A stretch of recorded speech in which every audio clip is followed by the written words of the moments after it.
வாலாஜாபேட்டை ராணிப்பேட்டையில் ஸ்ரீ படவேட்டம்மன் கோயிலில் ஆடி திருவிழாவை முன்னிட்டு பக்தர்கள் 1500 பால் குடங்களை தலையில் சுமந்து வந்து அம்மனுக்கு நேர்த்திக்கடன் செலுத்தி வருகிறார்கள்.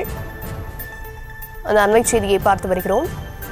மலர்களால் அலங்கரிக்கப்பட்ட அம்மன் வடிவிலான பூங்கரத்துக்கு சிறப்பு பூஜைகள் செய்யப்பட்டு 1500 பால் குடம் எடுத்து பக்தர்கள் தங்களது நேர்த்திக்கடனை செலுத்தி வருகிறார்கள். 3 கிலோமீட்டர் தூரம் வரை பக்தர்களின் பால்குட ஊர்வலம் நடைபெற்று வருகிறது. மிக விமர்சையாக ராணிப்பேட்டை வாலாஜாபேட்டையில் 1500 பால்குடங்களை தலையில் சுமந்து பக்தர்கள் நேர்த்திக்கடன் செலுத்தி வருகிறார்கள். இந்த பால்குட ஊர்வலமானது கிட்டத்தட்ட 3 கிலோமீட்டர் தூரம் வரை மிக விமர்சையாக நடைபெற்று வருகிறது.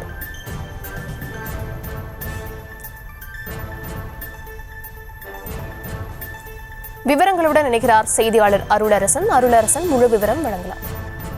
வணக்கம் தர்ஷினி. வாலாஜாபேட்டையில் மிகவும் பழமை வாய்ந்ததும் பிரதிஷ்டி பெற்ற திருத்தலமாக விளங்கும் அருள்மிகு ஸ்ரீ படவேட்டம்மன் திருக்கோவிலில் இன்று ஆடி 4ஆம் வெள்ளியை முன்னிட்டு 45ஆம் ஆண்டு பால்குட திருவிழா.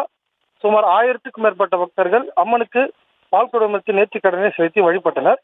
ராணிப்பேட்டை மாவட்டம் வாலாஜாபேட்டை சோளிங்கர் சாலையில் அமைந்துள்ள மிகவும் பழமை வாய்ந்ததும் புகழ்பெற்ற திருத்தலமாக விளங்கும் அருள்மிகு ஸ்ரீ படவேட்டம்மன் திருக்கோவிலில் 45ஆம் ஆண்டு ஆடி மாதம் 4ஆம் வெள்ளிக்கிழமை முன்னிட்டு பக்தர்கள் அம்மனுக்கு 1000க்கும் மேற்பட்ட பால்குடம் எடுத்து திருவிழா வெகுமதியாக கொண்டாடி மகிழ்ந்தனர்.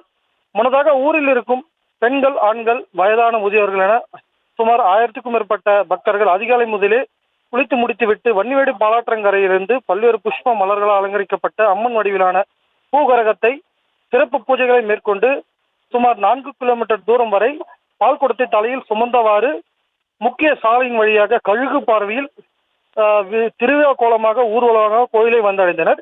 பின்னர் கருவறையில் உள்ள படவேட்டம்மனுக்கு காப்பு கட்டி விரதம் இருந்த பக்தர்கள் அனைவரும் பால் அபிஷேகம் மகா தீபாராதனை காண்பித்தவாறு அம்மனை மனமுருகி வழிபட்டு சென்றனர். மேலும் இந்த ஆடி மாத திருவிழா பால்குட திருவிழாவில் வாலாஜாபேட்டை மட்டுமின்றி ராணிப்பேட்டை, ஆற்காடு, காவிரிப்பாக்கம், வேலூர், சோளிங்கர் என பல்வேறு பகுதிகளிலிருந்து சுமார் திரளான பக்தர்கள் வருகை தந்து அம்மனை வழிபட்டு சென்றனர்.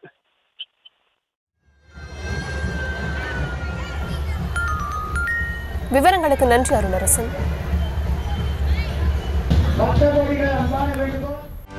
செய்திகளை உடனுக்குடனும் துல்லியமாகவும் தெரிந்து கொள்ள சப்ஸ்கிரைப் பண்ணுங்க.